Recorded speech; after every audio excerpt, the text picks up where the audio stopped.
ప్రార్థన. ప్రేమ కలిగిన మా కన్న తండ్రి, కృప కలిగిన మా ప్రభువ, మీ ఘనమైన పరిశుద్ధమైన మహోన్నతమైన నామమునకు స్తుతులు స్తోత్రములు చెల్లించుకుంటున్నాం తండ్రి. ఈ మధ్యాహ్న కాల సమయంలో తండ్రి, ఇదిగో నాయన మీ కూడికలు మేమందరము కూడుకునే నాయన మీ మాటలను బట్టి సంతోషించే భాగ్యాన్ని మాకు ప్రసాదించినందుకు వందనాలు. ప్రతికూలమైన వాతావరణంలో కూడా తండ్రి, మీ పిల్లలందరూ మీ మాటలు వినాలని ఆసక్తితో వచ్చిన మీ బిడ్డలందరినీ దీవించి ఆశీర్వదించండి. చెబుతున్న నాకు మీ ఆత్మ సహాయంతో నడిపించి మా ఆత్మీయ జీవితాలకు అవసరమైన సంగతులను మాకు నేర్పించమని యేసుక్రీస్తు వారి పేరట ఈ ప్రార్థన అడిగి వేడుకొనుచున్నాము తండ్రి, ఆమేన్. మారిన మగ్దలేనే మరియ జీవితం. మగ్దలేనే మరియ మనందరికీ తెలుసమ్మా? తెలుసా అందరికీ? 7 దెయ్యాల చేత పీడించబడుతున్న మగ్దలేనే మరియ అని చెప్పుకుంటూ ఉంటాం. ప్రతి మనిషి జీవితంలో మనం ఆలోచిస్తే 2 జీవితాలని కలిగిన వారు చాలామంది ఉంటారు. ఎలాగ 2 జీవితాలు ఎలా కలిగి ఉంటారో, క్రీస్తు పూర్వపు జీవితం, క్రీస్తు శకపు జీవితం. క్రీస్తు పూర్వం అంటే ఎప్పుడో పాత నిబంధన కాలానికి వెళ్ళిపోకూడదు. మనం క్రీస్తు పూర్వము అంటే మనం బాప్తిస్మం తీసుకోకుండా మరి లోకానుసారంగా బ్రతికిన జీవితం క్రీస్తు పూర్వం. అలాగే క్రీస్తు శకము అనగా క్రీస్తు వాక్యాన్ని విని దానిని అంగీకరించి మరి వాక్యంలోకి వచ్చి బాప్తిస్మం ద్వారా దేవునిలోకి వచ్చినది మరి ఏ జీవితం అంటారు దాన్ని? క్రీస్తు శకం అని పిలుచుకోవచ్చు. అంటే లోకానుసారమైన జీవితాన్ని గనక మనం ఆలోచించినట్లయితే మన పూర్వపు స్థితి ఎలా ఉంది, దేవునిలోకి రాకముందు మన పూర్వపు స్థితి ఎలా ఉంది అని మనం ఆలోచిస్తే మనం అనుకుంటాం, దేవునిలోకి రాకపోయినా కానీ నేను చాలా చక్కగా ఉన్నాను, నా స్థితిని నేను కాపాడుకుంటూనే ఉన్నాను, నేను ఎప్పుడూ ఎవరికి అన్యాయం చేయలేదు అనుకుంటాం మనం. అలాగని న్యాయం ఏమన్నా చేసామా? ఎవరి కోసం ఏమన్నా బ్రతుకుతున్నామా? ఎవరికన్నా సహాయం చేసే వారముగా ఉంటున్నామంటే ఎదుటి వాళ్ళ చేత మనం ఏదైనా సహాయం పొందుకుంటే వారికి చెయ్యాలనుకుంటాం, కానీ మనం అడిగినప్పుడు వారు చేయకపోతే వాళ్ళకి చెయ్యాలన్న ఆలోచన మనకు రాదు. అయితే మరి క్రీస్తులోకి రాకముందు మన జీవితం చాలా దుర్భరంగా ఉంటుంది. సినిమాలు చూడటం అని, షికారులకు వెళ్ళటం అని, టీవీలు ఎక్కువగా చూడటం, పొరుగు వారితో ఎక్కువగా మరి కయ్యాలు పెట్టుకోవటం, ఇలాంటివి ఎక్కువగా చోటు చేసుకుంటూ ఉంటాయి మన జీవితాల్లో. ఎందుకంటే మంచి చెడు అనేది ఎవరు చెప్పేవారు లేకపోవటం వలన, దేవుని భయం ఏంటో ఎరగకపోవటం వలన లోకంలో మనం ఇష్టానుసారంగా బ్రతికినప్పటికీ కూడా దేవుని మాటలు విని దేవునిలోకి వచ్చిన మనము ఎలా ఉంటామో మన పూర్వపు స్థితి అంతా కూడా ఒకసారి ఆలోచించుకోవాలి. దేవునిలోకి రాకముందు, బాప్తిస్మం తీసుకోకముందు నా పరిస్థితి ఎలా ఉంది, నేను ఎలా బ్రతికేవాడిని, ప్రజల పట్ల నేను ఎలా ఉండేవాడిని, నా వ్యక్తిగత జీవితాన్ని నేను ఎలాగా నాశనం చేసుకున్నాను అని ప్రతి దానిని కూడా బేరీజు వేసుకుంటే మరి క్రీస్తులోకి వచ్చిన జీవితం అలాగే క్రీస్తులోకి రాకముందు జీవితం చాలా వ్యత్యాసం అనేది మనకు కనిపిస్తూ ఉంటుందమ్మా. చాలామంది విగ్రహారాధన ఎక్కువగా చేసేవారుగా ఉండేవారు బాప్తిస్మం తీసుకోకముందు. కానీ బాప్తిస్మం తీసుకున్న తరువాత అలాంటివి చేయకూడదు అని, ఒక్కడే దేవుడు, ఆయన్నే ఆరాధించాలి అని మనం అర్థం చేసుకున్నాము. అలాగే బైబిల్ గ్రంథం గురించి కనుక మనం ఆలోచిస్తే బైబిల్లో కూడా ఒక స్త్రీ మనకి కనిపిస్తూ ఉంటుంది. ఆమె ఎవరు? మగ్దలేనే మరియ. ఈమె పూర్వపు స్థితి ఎలా ఉంది, క్రీస్తులోకి వచ్చిన తర్వాత ఈమె స్థితి ఎలా ఉందో అనేది మనం ఈరోజు ఆలోచన చేద్దాం. ఒక మాటను చూద్దాం. లూకాసు వార్త 8వ అధ్యాయము, లూకాసు వార్త 8వ అధ్యాయము 2వ వచనం చూడండి. తీసారమ్మ అందరూ? లూకాసు వార్త 8వ అధ్యాయము 2వ వచనం.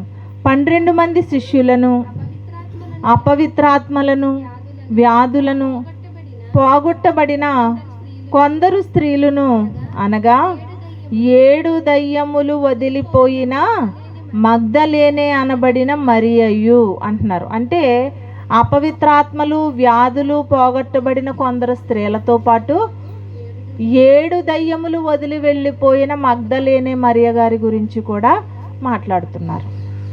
దయ్యము అంటే మనం ఏమనుకుంటాం అసలు అమ్మా? ఇప్పటికీ కూడా చాలామంది నమ్ముతూ ఉంటారు దయ్యాలు ఉన్నాయని. దయ్యము అంటే మనిషే తెలుసండి. మనిషి చేస్తున్న తప్పులే, మనిషి చేస్తున్న పాపాలే, మనిషి చేస్తున్న పొరపాట్లే దయ్యం మనలో ఉండి ఆ దుష్ట ఆలోచనలు మనకి రప్పించి అనేక మంది మీద వాటి ప్రభావం చూపిస్తూ ఉంటాము. దయ్యాలు అంటే ఏదో పాడుపడ్డ బంగ్లాలలో కానీ, లేదంటే చెట్ల మీద కానీ, ఈత చెట్ల మీద కానీ, ఏ చెట్లు అవి మర్రి చెట్ల మీద కానీ, వేప చెట్ల మీద కానీ ఇలా ఉండవు. ఇలా ఉండి శ్మశానాలలో ఉండేవి కాదు. దయ్యము అంటే మనుషులే దయ్యాలుగా మారిపోతున్నారు అని చెప్పుకుంటారు. కానీ అసలు 7 దయ్యములు వదిలి వెళ్ళిపోయిన మగ్దలేనే మరియా అని పిలుస్తున్నారంటే ఏ దయ్యాలు ఉన్నాయి ఈమెలో? ఏ దయ్యాలు ఉండుంటాయి అసలు? ఆమె వ్యక్తిగత జీవితం, ఆమె ప్రవర్తన, ఆమె క్యారెక్టర్ ఎలా ఉందో అనేది దాని గురించి చెబుతున్నారు. ఒక్క దయ్యం ఉంటేనే మనిషిని ఆపలేరు అసలు. చాలా మనిషి క్రూరుడుగా, దుర్మార్గుడుగా, దుష్టుడుగా బ్రతికే స్థితి ఉంటుంది ఒక దయ్యాన్ని కలిగి ఉంటేనే. అలాంటిది 7 దయ్యాలు ఆమెలో ఉంచుకుంది అంటే ఆమె క్రూరమైన ప్రవర్తన ఎలా ఉండి ఉంటుందో ఒకసారి మనం ఆలోచన చేయాలి. మరొక మాట మాట్లాడుతూ మార్కు సువార్త 16వ అధ్యాయము, మార్కు సువార్త 16వ అధ్యాయము 9వ వచనం చూడండి. ఆదివారము తెల్లవారినప్పుడు యేసు లేచి తాను 7 దయ్యములను వెళ్ళగొట్టిన మగ్దలేనే మరియకు మొదట కనబడెను. మరలా ఏమంటున్నారు ఇక్కడ? 7 దయ్యములు వెళ్ళగొట్టిన మగ్దలేనే మరియా అట. అంటే దేని గురించి మాట్లాడుతున్నారు? మామూలుగా ఇప్పుడు నా పేరు ప్రశాంతి. ఎవరైనా పిలిచినప్పుడు నన్ను ఎలా పిలుస్తారు? ప్రశాంతి అని పిలుస్తారు. కానీ నాలో ఉన్న క్యారెక్టర్ని బట్టి క్యారెక్టర్ని పిలవట్లేదు, ప్రశాంతి అని పేరు పిలుస్తున్నారు. కానీ ఈమె గురించి ఏం మాట్లాడుతున్నారు అంటే ఆమె వ్యక్తిగత జీవితంలో ఎంత దుర్మార్గంగా ప్రవర్తించిందో ఆమె క్యారెక్టర్ కనిపించే విధంగా ఆమె బ్రతుకు విధానాన్ని బట్టి ఆమె బ్రతుకును చూపిస్తూ మాట్లాడుతున్నారు. 7 దయ్యాలు వదిలి వెళ్ళిపోయిన మగ్దలేనే మరియా. అసలు ఒక దయ్యం ఉంటేనే ఆ మనిషి ఎలా ఉంటాడో, 7 దయ్యాలు మనిషిలోకి ప్రవేశిస్తే ఆ మనిషి ఎలా ఉంటాడో అనేది ఒకసారి మనం ఆలోచిద్దాం. చూడండి, మత్తయి సువార్త 12వ అధ్యాయము, మత్తయి సువార్త 12వ అధ్యాయము 43వ వచనం చూడండి. అపవిత్రాత్మ ఒక మనుష్యుని వదిలిపోయిన తరువాత అది విశ్రాంతి వెదకుచు నీరు లేని చోట్ల తిరుగుచుండును. విశ్రాంతి దొరకనందున నేను వదిలి వచ్చిన నా ఇంటికి తిరిగి వెళ్ళేదననుకొని వచ్చి ఆ ఇంట ఎవరునూ లేక అది ఊడ్చి అమర్చి ఉండుట చూచి వెళ్ళి తనకంటే చెడ్డవైన మరి 7 దయ్యములను వెంటబెట్టుకొని వచ్చును. చాలా మావి దానిలో ప్రవేశించి అక్కడనే కాపురముండును. అందుచేత ఆ మనుషుని కడపటి స్థితి మొదటి స్థితి కంటే చెడ్డదగును అని కనిపిస్తుంది. మనం ఈ సందర్భాన్ని చాలాసార్లు మాట్లాడుకున్నాం. మరి అర్థమయ్యిందో లేదో నాకైతే తెలియదు, కానీ మరలా దేవుడు ఒకసారి మరలా జ్ఞాపకం చేస్తున్నారు ఈ మాటని. అపవిత్రాత్మ ఒక మనుష్యుని వదిలిపోయిన తరువాత అంటున్నారు. ఒక మనిషిలోకి ఒక అపవిత్రాత్మ వచ్చిందట. ఆ అపవిత్రాత్మ వలన ఆ మనిషి శుభ్రంగా పాడైపోయిన తర్వాత ఎలాగూ పాడైపోయాడు కదా వీడు, ఇంకెవరైనా ఉన్నారేమో చూడడానికని ఈ అపవిత్రాత్మ ఏం చేసిందట? ఆ మనిషిలో నుండి బయటకు వచ్చేసింది. ఇప్పుడు మనిషిలో నుండి అపవిత్రాత్మ బయటికి వచ్చింది అంటే ఆ మనిషి ఎలా మారిపోవాలి? మరలా దేవుని బిడ్డగా మారిపోవాలి. దయ్యం పట్టుకున్నంతసేపే దేవుడు అర్థం కాడండి. దయ్యం విడిచిపెట్టేసింది అంటే దేవుణ్ణి అర్థం చేసుకోవాలి. కానీ ఈ అపవిత్రాత్మ ఒక మనుష్యుని వదిలిపోయిన తరువాత అది నీరు లేని చోట్ల తిరుగుతూ ఉందట. తిరుగుతున్నప్పుడు ఎక్కడా కూడా విశ్రాంతి దొరకలేదంట. అంటే ప్రతి మనిషిలోని కూడా దయ్యాలు గుంపులే పెట్టుకుని ఉన్నారు. ఎక్కడ కూడా విశ్రాంతి దొరకకపోవటం వలన నేను వదిలి వచ్చేసాను కదా, వదిలి వచ్చిన వాడి దగ్గరికే మరలా వెళ్ళిపోవాలి అనుకుందట. వాడు ఎలా ఉన్నాడో ఒకసారి విడిచిపెట్టి వచ్చాను కదా, మరలా ఏమైనా దేవునిలోకి వచ్చేసాడా ఏంటి అని వాడిని చెక్ చేయడానికి వచ్చిందట. మరలా వచ్చి చూస్తుంటే ఎలా ఉన్నాడట వాడు? అది ఊడ్చి అమర్చి ఉందట అతని హృదయం అంతా కూడా. ఎలా ఉంది? ఇప్పుడు దయ్యాన్ని బయటకు పంపించిన తర్వాత దేవుణ్ణి మనం లోపలికి ఆహ్వానించుకోవాలి. ఇక్కడ దయ్యము లేదు, దేవుడు లేదు, ఏమీ లేదు, ఊడ్చి అమర్చి ఖాళీగా ఉందట. మరలా దేవుణ్ణి ఇతనిలోకి రప్పించుకోలేదు కదా అని మరలా వచ్చి ఏం చేసిందట? తనకంటే చెడ్డవైన మరి 7 దయ్యములను వెంట పెట్టుకొని వచ్చిందట.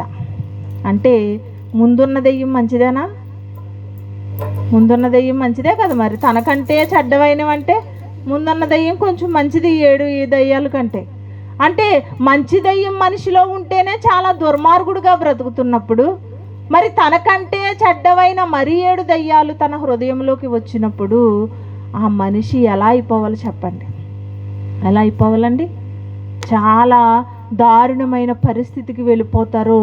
7 దయ్యాలు మనిషిలో ఉంటే ఆ మనిషి ప్రవర్తన, ఆ మనిషి జీవితం, ఆ మనిషి మరి దుర్మార్గత ఎంత దారుణంగా సమాజానికి చూపిస్తాడో మనం ఆలోచించాలి. మనం అనుకుంటాం మనలో ఏ దయ్యాలు లేవు, దేవుడు మాత్రమే ఉన్నారు అనుకుంటాం. మనం ఏదైనా అబద్ధం ఆడుతున్నాం అనుకో, మనలో దయ్యం ఉందని అర్థం. మనం ఏదైనా ఒక తప్పు చేస్తున్నాము అంటే మనలో దయ్యం ఉందని అర్థం. మనం ఎవరినైనా దుర్భాషలు ఆడుతున్నామంటే, ఎవరి మీదైనా బూతులు ఆడుతున్నామంటే మనలో దయ్యం ఉందని అర్థం చేసుకోవాలి. దయ్యపు లక్షణాలు మనలో ఉన్నాయని అర్థం చేసుకోవాలి. నిజంగా పరిశుద్ధాత్మతో మన హృదయం నిండి ఉంటే గనక ఇష్టానుసారమైన మాటలు మన నోటికి రావు కదా. మన హృదయంలో ఏదైతే ఉంటుందో అదే బయటకు వస్తుంది. అదే మనలో దేవుణ్ణి నింపుకుంటే గనక తప్పుగా మాట్లాడరు ఎవరు కూడాని, ఎవరిని కించపరిచేటట్టుగా మాట్లాడరు. చాలా పరిశుద్ధంగా పవిత్రంగా మన వ్యక్తిగత జీవితాల్ని మనం కాపాడవలసిన వారంగా ఉన్నాము. అయితే ఈ అపవిత్రాత్మ విడిచిపెట్టి వెళ్ళిపోయిన తర్వాత ఇతని పరిస్థితి ఎలా ఉంది? ఖాళీగా ఉందంటే ఎవరిని రప్పించుకోలేదు. దయ్యం వెళ్ళిపోయింది, బాగానే ఉన్నాడులే, తాగుడు మానేశాడు, తిరగటం మానేశాడు, అంతా చక్కగా ఉంది అనుకుంటున్నారు. కానీ అలాగని మంచి ఏమి చేయటం లేదు. ఇతను చెడును విడిచిపెట్టాడు కానీ మంచి చేయటం లేదు. అలా కామ్గా ఉండిపోయాడు. ఈలోపు మరలా అవకాశం చూసుకుని మరలా అతనిలోకి ప్రవేశించింది. ఈరోజు చాలామంది మరి క్రైస్తవులైన వారిని కనుక చూస్తే కనుక దేవునిలోకి వచ్చిన తర్వాత లోకంలో కలిసిపోతూ ఉంటారు. మరలా బాప్తిస్మం తీసుకుని క్రీస్తుని అంగీకరించి దేవునిలో బ్రతుకుతున్న వారే మరలా లోకం వైపు చూస్తారో, ఒక కక్కిన దానికి కుక్క ఆశపడుతున్నట్టుగా లోకం వైపు చూస్తున్నాము అంటే ఏ జీవితాన్ని మనం ఇష్టపడుతున్నామో అర్థం చేసుకోవాలి. ఒక కడుగబడిన పంది బురదలో దొరుకుటకు మరలా పోతుంది అంటే అలాంటి స్థితిలో మనం ఉన్నామేమో ఒకసారి మనం ఆలోచించాలి. క్రీస్తుని అంగీకరిస్తున్నాం, బాప్తిస్మం తీసుకున్నాం, దేవుని మాటలు వింటున్నాం, దేవుని సన్నిధికి వెళ్తున్నాం, పాటలు పాడుతున్నాం, ప్రార్థన చేస్తున్నాం, వాక్యాన్ని వింటున్నాం. అన్నీ విన్న తర్వాత మరలా లోకంలోకి వెళ్ళి యథాస్థాయిగా నీ జీవితాన్ని గనక నువ్వు గడిపితే ఇవన్నీ కూడా బూడిదలో పోసిన పన్నీరుగానే ఉండిపోతాయి, మారిపోతాయి. ఏ విషయంలో కూడా మనం కాంప్రమైజ్ అవ్వాల్సిన అవసరం లేదు. మనకి ఎన్నో శ్రమలు వస్తాయి, ఎన్నో బాధలు వస్తాయి. వాటన్నిటిని బట్టి క్రీస్తును అంగీకరించిన మనం ఆయన్ని విడిచిపెట్టడానికి ఏమాత్రం కూడా వీల్లేదు. ఇక్కడ మగ్దలేనే మరియ గురించి కనుక ఆలోచిస్తే ఆమె కంటే మనం మంచి వాళ్ళమా కాదా చెప్పండి అమ్మా? ఆమె కంటే మంచి వాళ్ళమేనా చెప్పండి? 7 దయ్యములు వదిలి వెళ్ళిపోయినంటే ఆమె క్యారెక్టర్ చూపించేసింది సమాజానికి. ఆమె ఎంత భయంకరంగా మారిపోయిందో, మనుషుల పట్ల ఎలా ఉందో, ఆమె మాట తీరు ఎలా ఉందో ఆమె గురించి చెప్పడంలోనే తెలుస్తుంది. 7 దయ్యాలు ఉండగా ఆమె ఎలా ఉందో, అవి వదిలి వెళ్ళిపోయిన తర్వాత ఎలా ఉందో మాట్లాడుతున్నారు ఆమె గురించి. ఇప్పుడు మన సంగతిని గురించి కనుక మనం ఆలోచిస్తే 7 దయ్యాలు ఉన్నవారమా మనం? ఒక దయ్యం అన్నా ఉందా? ఒక దయ్యం కూడా లేదా మనలో? చెప్పండమ్మా. ఏమీ లేవా? ఖాళీగా ఉందా? ఊడ్చి అమర్చి ఖాళీగా ఉందా? దేవుడు ఉన్నారు, దయ్యం ఉందా? ఏదో ఒకటి చెప్పండి. నాలో అయితే దేవుడు ఉన్నారండి, దయ్యాలు లేవు, లేకుండానే ఉండాలని కోరుకుంటున్నాను. మరి మీలో చెప్పండి అమ్మా, దయ్యాలు ఉన్నాయా? దేవుడు ఉన్నారా? మన హృదయం నిండా దేవుడు ఉన్నారా? అయితే ఎప్పుడు కూడా పొరపాటు మాట మాట్లాడడం కానీ, ఎప్పుడు కూడా తప్పుగా ఆలోచించటం కానీ, ఎప్పుడు కూడా అనవసరమైన పనులు చేయటానికి కానీ మనం ముందుకు వెళ్ళటానికి వీల్లేదు. కొద్ది కాల జీవితంలో మన ప్రవర్తన ఎంత చక్కగా కాపాడుకోవచ్చో తెలుసండి. దేవుని కోసం బ్రతకడం చాలా సులువండి, అందుకే యేసుక్రీస్తు వారు ఏమన్నారు? నా కాడి సులువుగా ఉందట, తేలికగా ఉందట. మరి తేలికగా ఉన్న దానినే మనం మోయలేకపోతున్నాము అంటే మనం లోకానికి అలవాటు పడిపోయాం. లోకానికి అలవాటు పడిపోవటం వలన సులువుగా ఉన్నది కూడా మనకి భారంగా మారిపోతుంది. దీని గురించి కనుక మనం ఆలోచిస్తే మగ్దలేనే మరియా తన జీవితాన్ని ఎంత చక్కగా మార్చుకుందో మనం ఆలోచించాలి. ఈమె ఒక పాపాత్మురాలుగా, ఒక దుర్మార్గురాలుగా మనకు కనిపిస్తుంది. మనకు తెలుసు పాపాత్మురాలైన స్త్రీ గురించి. ఒకసారి ఆమె దగ్గరికి వెళ్ళండి. లూకాసు వార్త 7వ అధ్యాయము. లూకాసు వార్త 7వ అధ్యాయము నేను చదువుతున్నాను చూడండి, 37 నుంచి. లూకాసు వార్త 7వ అధ్యాయము 37వ వచనం నుంచి. ఆ ఊరిలో ఉన్న పాపాత్మురాలైన ఒక స్త్రీ యేసు పరిసయ్యుని ఇంట భోజనమునకు కూర్చున్నాడని తెలుసుకొని ఒక బుడ్డిలో అత్తరు తీసుకొని వచ్చి వెనుక తట్టు ఆయన పాదముల యొద్ద నిలవబడి ఏడ్చుచు కన్నీళ్లతో ఆయన పాదములను తడిపి తన తల వెంట్రుకలతో తుడిచి ఆయన పాదములను ముద్దు పెట్టుకొని ఆ అత్తరు వాటికి పూసెను. ఆయనను పిలిచిన పరిసయ్యుడు అది చూచి, పరిసయ్యుడు చూచి ఏం చేస్తున్నాడు చూడండి, ఈయన ప్రవక్త అయిన ఎడల తన్ను ముట్టుకొనిన ఈ స్త్రీ ఎవతయో ఎటువంటిదో ఎరిగియుండును, ఇది పాపాత్మురాలు అని తనలో తాను అనుకొనెను. అంటే ఒక పాపాత్మురాలైన స్త్రీ ఒక ప్రవక్త దగ్గరికి రాకూడదు అని మాట్లాడుతున్నాడు పరిసయ్యుడు. అవునమ్మా? అంటే ఒక దుర్మార్గురాలైన స్త్రీ ప్రవక్తల దగ్గరికి రాకూడదు అంటుంటే యేసుక్రీస్తు వారు ఆమెను అంగీకరించారు, ఆమెను రానిచ్చారు. ఆమె కన్నీళ్లతో క్రీస్తు పాదాలు కడుగుతుంది అంటే ఎన్ని కన్నీళ్లు కార్చుంటుందండి ఆమె, ఎన్ని కన్నీళ్ళు వచ్చి ఉంటాయి ఆమెకి. మనకి బాగా దుఃఖం ఉంటే ఒక అరగంట సేపు ఏడుస్తాం. అరగంట సేపు ఏడుపుకి పాదాలు కడిగే అంత నీరు వస్తుందమ్మా కళ్ళకి. అంటే ఎంత ఏడ్చుంటుంది ఆమె. దుఃఖం మనసులో దాచుకున్న ఆ దుఃఖం అంతా బయటకి పొంగుకుంటూ వస్తుంది. ఒక పాపాత్మురాలుగా ఆమె పిలువబడుతుంది అంటే ఆమె జీవితం ఎలా ఉందో మనం ఆలోచించాలి. ఎలా ఉంది? నాది దుర్మార్గమైన జీవితం, దుష్ట హృదయం నాది. ఇలాంటి నన్ను నా ప్రభువు నన్ను మార్చారు, ఆయన మాటలు నన్ను మార్చినవి అని ఆమె క్రీస్తు పాదాలను ముద్దు పెట్టుకోవటం మానటం లేదంట. నువ్వు నా పాదాలకి కనీసం నీళ్లు కూడా ఇవ్వలేదు కదా పేతురు. కానీ ఈమె ఏం చేస్తుంది తెలుసా? మీరు పాపాత్మురాలని పిలుస్తున్న ఈమె ఏం చేస్తుందంటే తన కన్నీళ్లతో నా పాదాలని కడుగుతుంది. నువ్వెప్పుడు నాకు తువాలు కూడా ఇవ్వలేదు, తన తల వెంట్రుకలతో ఒక తువాలుగా చేసి నా పాదాలని తుడుస్తుంది ఆమె అని ఆమె గురించి మాట్లాడుతున్నారు. అంటే నిజంగా ఎంత ప్రేమించుంటుంది. దేవునిలోకి అంత దుర్మార్గులే మారిపోయి దేవునిలోకి ఉన్నతంగా వస్తున్నప్పుడు క్రైస్తవులుగా, క్రీస్తుని అంగీకరించిన వారుగా మనం దేవునిలోకి వచ్చి కూడా ఎందుకు స్థిరంగా మనం ఉండలేకపోతున్నాము అనేది ఆలోచించాలి. స్థిరంగా ఉండగలుగుతున్నామా? చివరి వరకు మన భక్తి జీవితాన్ని కాపాడుకోగలుగుతామా అంటే మనకే అది ఒక ప్రశ్నార్థకంగా మిగిలిపోతుంది.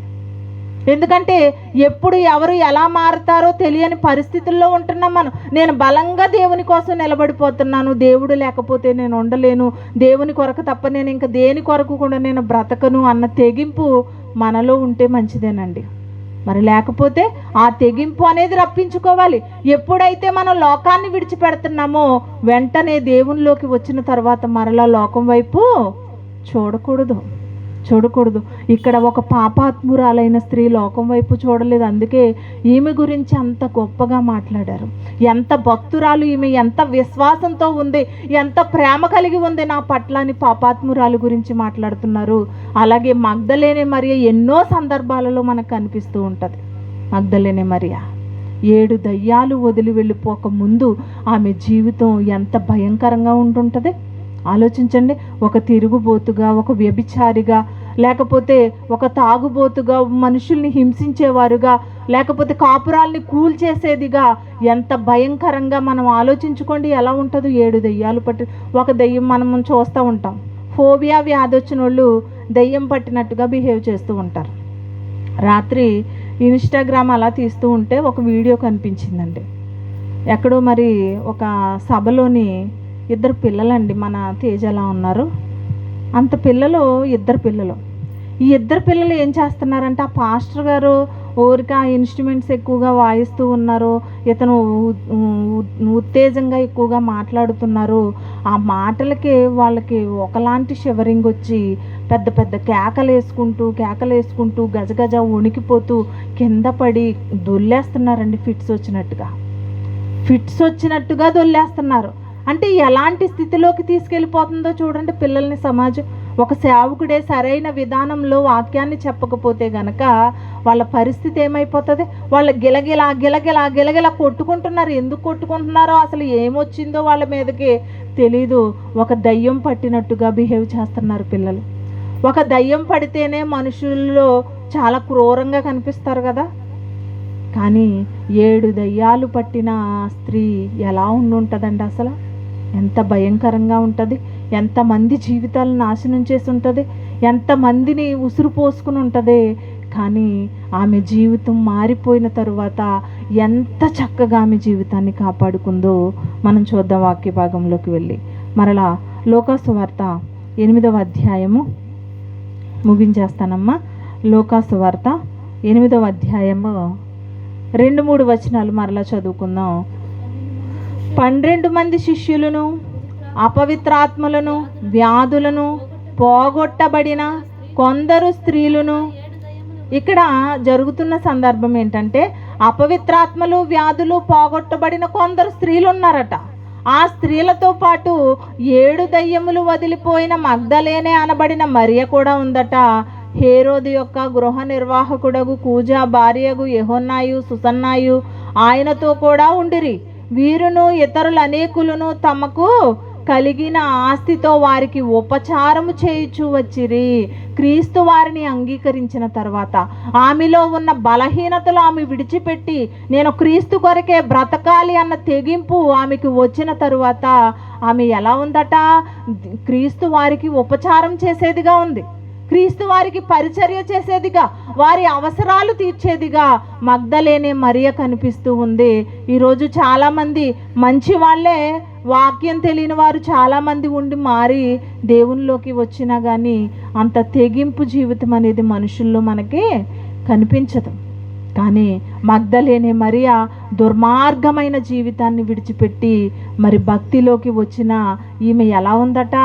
కొంతమంది స్త్రీలతో యేసుక్రీస్తు వారికి ఉపచారం చేస్తూ ఉందట.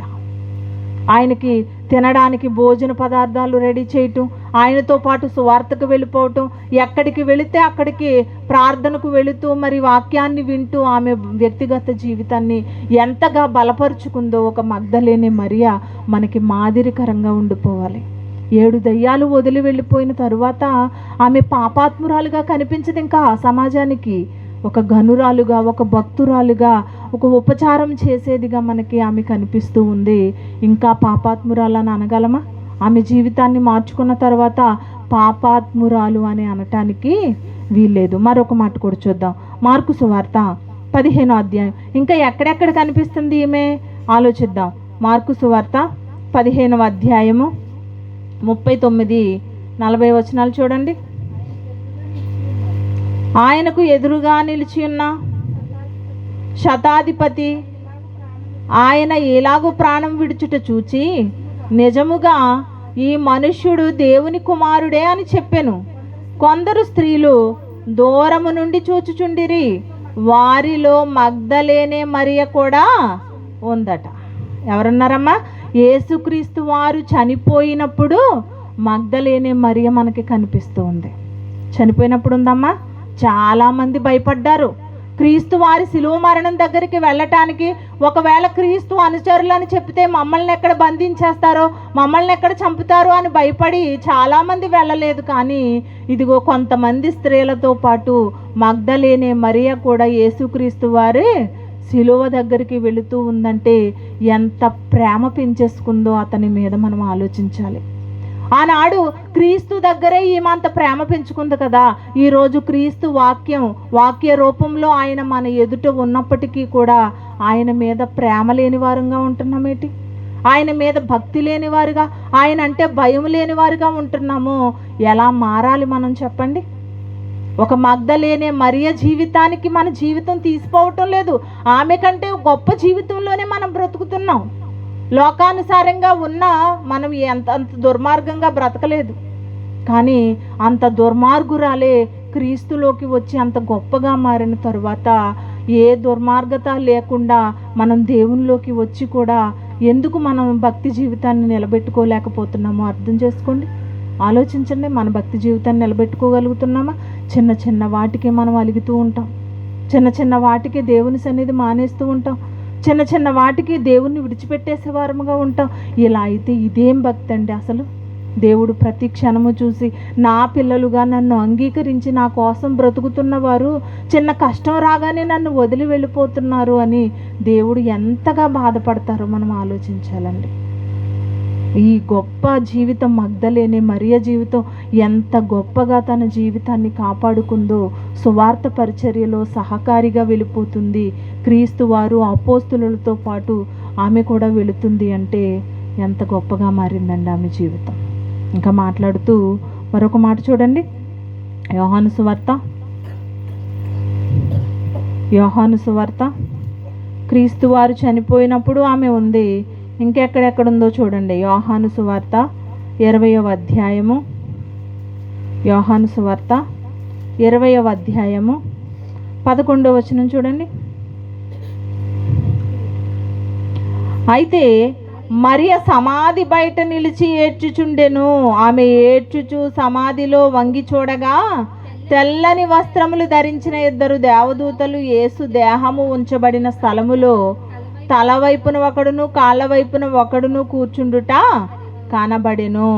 ఇక్కడ మనం ఆలోచించాల్సింది ఏంటంటే, శిలువ మరణం దగ్గర మగ్దలేనే మరియ కనిపిస్తుంది. అలాగే ఆయన్ని సమాధి చేసిన తర్వాత సమాధి బయట నిలబడి వంగి చూస్తుందట. ఆమె వంగి చూస్తుందట. ఎవరైనా ధైర్యం చేస్తారా? ఇప్పుడు నేను ఇలా మధురపూడి నుంచి వస్తుంటే పక్కన అన్ని సమాధులు కనబడుతున్నాయి అంటే దాన్ని చూడగానే అదో రకమైన ఒక భయాందోళనకు గురైపోతూ ఉంటాం మన శ్మశానాన్ని చూసేటప్పటికి. ఇంకా రాత్రులు అయితే పక్కకు రారు. ఆడవాళ్ళు అయితే వస్తారమ్మా అంత ధైర్యం చేసి రారు. కానీ మగ్దలేనే మరి ఏం చేస్తుంది? చాలా చీకటిగా ఉందట, తెల్లవారుజామునే వెళ్ళిపోయిందట సమాధి దగ్గరకు వెళ్ళిపోయి అక్కడ ఏం చేస్తుందట? ఏడ్చేస్తుందంట. సమాధి దగ్గర కూర్చుని ఏడుస్తూ సమాధిలోకి వంగి చూసిందట. తెల్లని వస్త్రములు 2 దేవదూతలు తప్ప యేసుక్రీస్తు వారు ఆమెకి కనిపించలేదు. అప్పుడు ఆమె ఏం మాట్లాడుతుంది? వారు అమ్మా ఎందుకు ఏడ్చుచున్నావు అని ఆమెను అడగగా ఆమె నా ప్రభువును ఎవరో ఎత్తుకుపోయారు అని మాట్లాడుతుందండి. ఒక మాట అడగమంటారా? చచ్చిపోయిన శవంతో ఈమెకి ఏం పని చెప్పండి?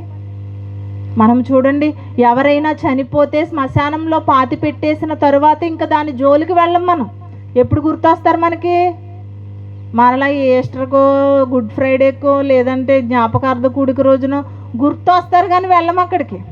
ఒకవేళ వెళ్ళామనుకో సమాధి తవ్వు చూస్తామా మా వాళ్ళు ఎలా ఉన్నారని? చూడం కదా. కానీ ఏం చేస్తుంది? సమాధిలోకి వంగి చూస్తుందట 3వ దినాన్న. అసలు వెళ్ళే ధైర్యం చేస్తారా? కుళ్ళు పట్టిన శరీరం దుర్వాసనతో అక్కడ నిలబడలేని పరిస్థితి కదా.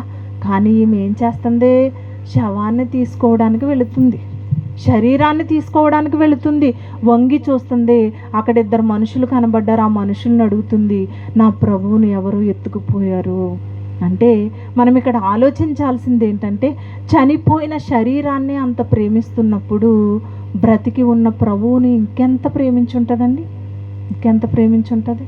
బ్రతికి ఉన్నప్పుడు యేసుక్రీస్తు వారు తన జీవితాన్ని మార్చారు. నేనెంతో దుర్భరమైన స్థితిలో ఉన్నప్పుడు ఎంతోమంది నన్ను నిందించి హింసించి నన్ను దూషణ మాటలు పలుకుతూ నన్ను బయటికి గెంటేస్తున్నప్పుడు, ఇష్టానుసారమైన మాటలతో నన్ను బాధ పెడుతున్నప్పుడు నా ప్రభువు నన్ను పట్టుకున్నారు, నన్ను మార్చారు. నా పాత జీవితాన్ని విడిచిపెట్టి ఇదిగో కొత్త జీవితంలోకి నన్ను తీసుకుని వచ్చారు. ఇంత గొప్ప జీవితాన్ని ఇచ్చిన మహనీయుడికి నేను ఏమిచ్చి రుణం తీర్చుకోవాలి అని ఆలోచించుకుంటుంది ఆమె. బ్రతికి ఉన్నప్పుడు ఎంతో గొప్పగా ప్రేమించింది. ఆ ప్రేమ చావటం లేదు, చావటం లేదు. ఎందుకంటే మనం చూడండి, ఎవరైనా మనకి ఇష్టమైన వాళ్ళు ఎవరైనా చనిపోయారు అనుకోండి, చనిపోయినప్పుడు బాధపడతాం మనం కూడా. 1 వారం 2 వారాలు 3 వారాలు నెల సంవత్సరం బాధపడతాం. తర్వాత ఏం చేస్తాం? నెమ్మదిగా మర్చిపోతాం.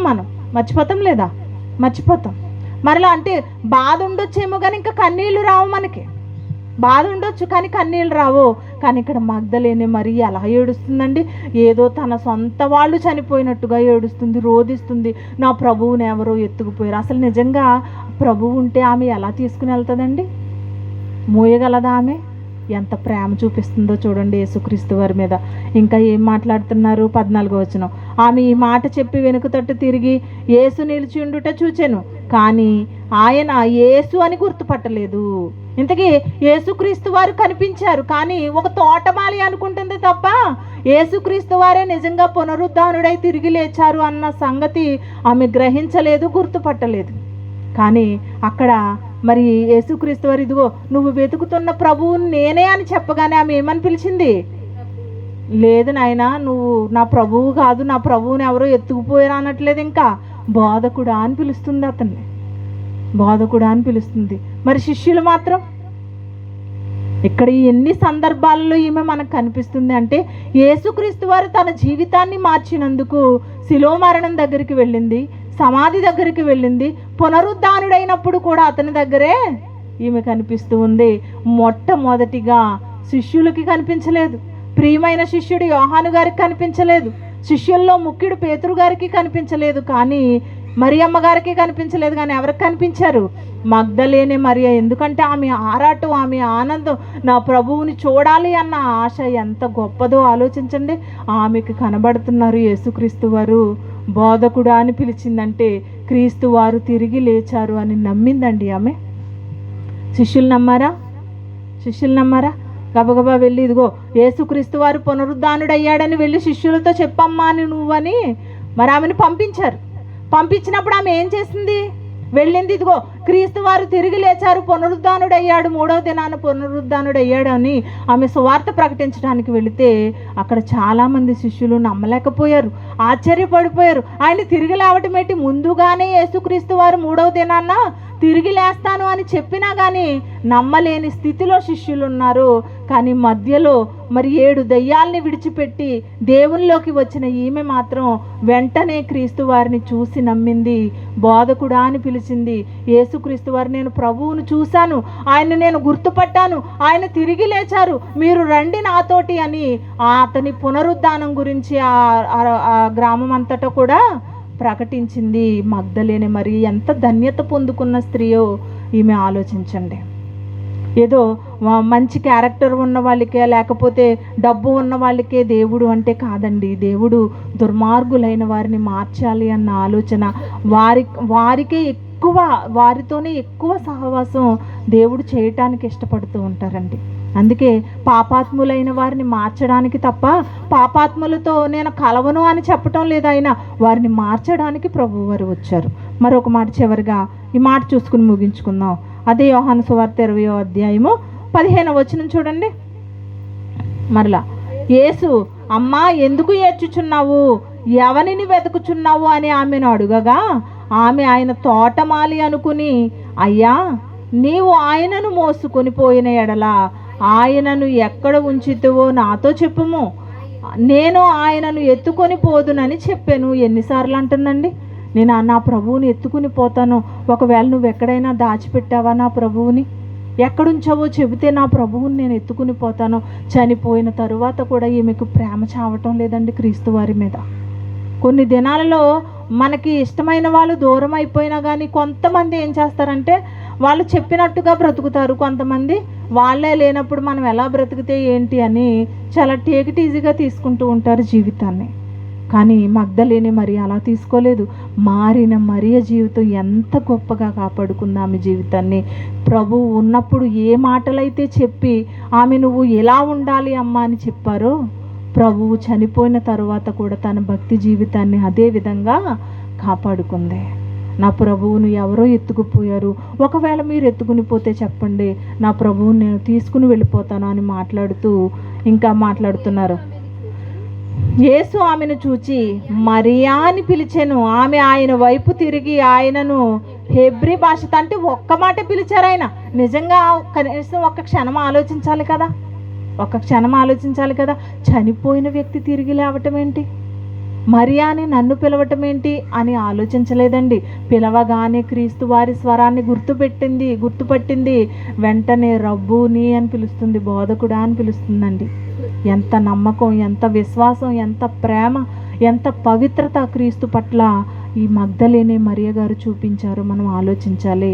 ఒక దుర్మార్గురైన స్త్రీ అంత గొప్పగా తన జీవితాన్ని క్రీస్తులోకి వచ్చిన తర్వాత కాపాడుకుంటుంటే, మరి మంచి వాళ్ళుగా ఉన్న మనము క్రీస్తులోకి వచ్చి మన భక్తి జీవితాన్ని ఎక్కడ కాపాడుకుంటున్నామండి? కాపాడుకోగలుగుతున్నామా? మనం ఇష్టానుసారమైన బ్రతుకుల్ని బ్రతుకుతూ ఉంటున్నాము అంటే మగ్దలేనే మరియ జీవితం కంటే దుర్మార్గమైన జీవితం ఏమైనా మనకుందా? లేదు కదా. లేనప్పుడు మనం ఇంకా మగ్దలేనే మరియ కంటే ఎక్కువ గొప్పగా మనం బ్రతకాలి కదా. అలాంటి గొప్ప స్థితిని మనం కలగకుండా దేవునిలో ఉంటూ మనం లోకం వైపు చూస్తున్నాము అంటే మనకి పరలోకం ఎక్కడొస్తుందో ఆలోచించండి. ఎంత గొప్ప ధన్యత అండి నిజంగా. శిష్యులు క్రీస్తు వారితో తిరిగారు. శిష్యుల్ని తీసుకుని వెళ్ళి, ఇదిగో పునరుద్ధానం తర్వాత నా శరీరం ఎలా ఉంటుంది అని ఒక రూపాంతరం పొంది శిష్యులకి చూపించారు యేసుక్రీస్తు వారు.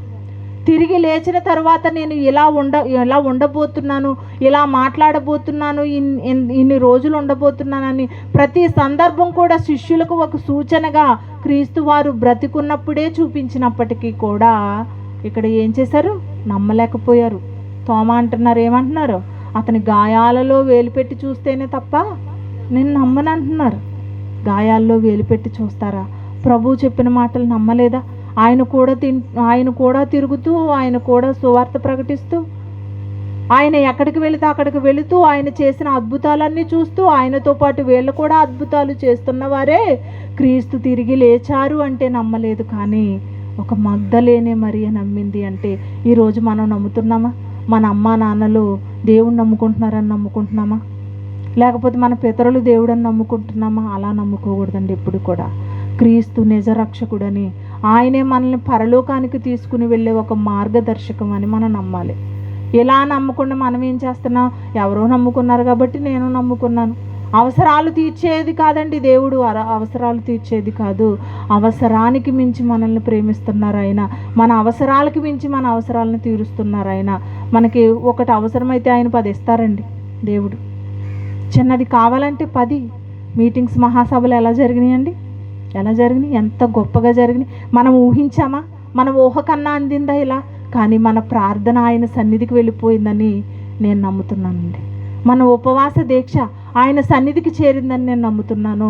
మీరందరూ కూడా నమ్ముతున్నారు. ఆ విషయం నాకు తెలుసు. ఎంత చక్కగా జరిపించారు. అలాంటి అద్భుతమైన మహాసభలు చూసి చచ్చిపోతే చాలు అనుకున్నానండి నేను. నిజమండి, అంత గొప్పగా జరిగినాయి. కానీ దుష్ట ప్రభావం అసలు ఏ సందర్భంలో కూడా ఉండకూడదు అనుకున్నాను. ఎలాంటి ప్రభావాలు లేవు. చాలా పరిశుద్ధంగా, పవిత్రమైన కార్యంగా అనేక మంది ఆత్మల రక్షణార్థమై జరిపించాలి అని మనం ప్రార్థన చేశాము. దేవుడు అలాగే ఆ సభలో ఉన్నట్టుగా మనకు అనిపించింది. మన అవసరాలు తీర్చలేదా దేవుడు? వాతావరణం ఎలా ఉంటే ఆ క్షణానికి వర్షం రాకపోయినా ప్రజలు వస్తారమ్మా వాక్యం వినడానికి? రారు. కానీ ఎంత అద్భుతంగా వర్షం వచ్చే సూచనలు ఉన్నాయని ఆ డేట్స్లోనే చెప్పారు. కానీ దేవుడు ఎంత అద్భుతంగా ఆపారో. తర్వాత వర్షాన్ని ఆపిన తర్వాత మరలా ఏమైంది? 2వ రోజు నుంచే మబ్బు పట్టడం స్టార్ట్ అయింది. ఎంత చక్కగా వాతావరణాన్ని అనుకూలపరిచారు. దేవుని అద్భుత కార్యాలు మన ఆలోచనలకు కూడా అందవండి. అంత గొప్ప అద్భుత కార్యాలు చేస్తారు. 7 దయ్యాలు వదిలి వెళ్ళిపోయిన మరియ జీవితం ఎంత గొప్పగా కాపాడారు. ఈరోజు మనలో 1 దెయ్యమో 2 దెయ్యాలు ఉండుంటాయండి. వాటిని కూడా మనం తీసేసుకోవాలి. వాక్యాన్ని బట్టి మనం వాటిని తుడిచేసుకోవాలి. వాటిని ఎప్పుడైతే మనం తీసుకుంటూ ఉంటామో మన భక్తి జీవితంలో క్రీస్తుకు అంత దగ్గరగా మనం అవుతూ ఉంటాం. కాబట్టి మనందరము కూడా ఒక మగ్దలేనే మరియ జీవితాన్ని మాదిరికరంగా చేసుకుని, దుర్మార్గురాలుగా ఉన్న ఆమె మారిపోయినప్పుడు మంచి వాళ్ళగా ఉన్న మేము మారలేమా? ప్రభువులోకి మేము రాలేమా?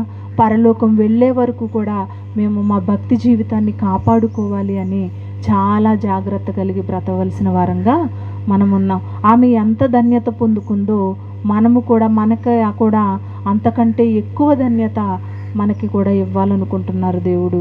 మరి ఆయన మనతో వాక్య రూపంగా మనతో ఉన్నప్పుడు మనం ఆయన కొరకు ఎలా బ్రతకాలో అనేది కూడా మనం ఆలోచించుకోవాలి. ప్రార్థన చేసుకుందాం. మహాపరిశుద్ధుడు మహాగణుడైన మా ప్రియ పరలోకపు కన్న తండ్రి, మీ ఘనమైన పరిశుద్ధమైన నామమునకు స్తుతులు స్తోత్రములు చెల్లించుకుంటున్నాం. ఇంతవరకునైనా చక్కటి మాటల చేత మా ఆత్మీయ జీవితాలని బలపరిచినందుకు మీకు కృతజ్ఞతాస్తుతులు చెల్లించుకుంటున్నాం నాయన. మారిన మగ్దలేనే మరియ జీవితం గురించి తండ్రి, ఎంత దుర్మార్గపు జీవితమైనప్పటికీ నాయన, మీ మాట చేత ఆమె జీవితాన్ని మార్చుకుంది నాయన. చివరి వరకు ఆమె జీవితాన్ని కాపాడుకుంది తండ్రి. ఇదిగో నాయన, మంచి వాళ్ళుగా ఉంటున్నా, దుర్మార్గులంగా లేక ఉన్నా కానీ తండ్రి, మేము నాయన మీలోకి మీ క్రీస్తును అంగీకరించి మేము భక్తి జీవితంలోకి వచ్చినప్పటికీ కూడా తండ్రి, ఇంకా లోకం వైపు చూస్తున్నామేమో. ఒకసారి మమ్మల్ని మేము సరి చేసుకుని నాయన మీకు ఇష్టమైన బిడ్డలుగా బ్రతికే ధన్యతను ప్రసాదించండి తండ్రి. మా జీవితాల్ని మార్చుకుని నాయన స్థిరమైన నివాసం కొరకు మేము ఎదురు చూడడానికి మీ కృపను అనుగ్రహించండి నాయన. ఇదిగో తండ్రి, మీ పిల్లలందరూ వచ్చి ఉన్నారు, బిడ్డలందరినీ దీవించండి. చెప్పిన మాటలు మా అందరి హృదయాల్లో పదిలపరుచుకుని నాయన మీ మాటల ప్రకారంగా మా బ్రతుకులను సరిచేసుకునే ధన్యతను ప్రసాదించమని, ఇంకా జరగబోయే కార్యక్రమం అంతట్లో మీ కృపా కాపుదల అనుగ్రహించమని యేసుక్రీస్తు వారి పేరట ఈ ప్రార్థన అడిగి వేడుకొనుచున్నాము తండ్రి. ఆమేన్. అందరికీ వందనాలమ్మా.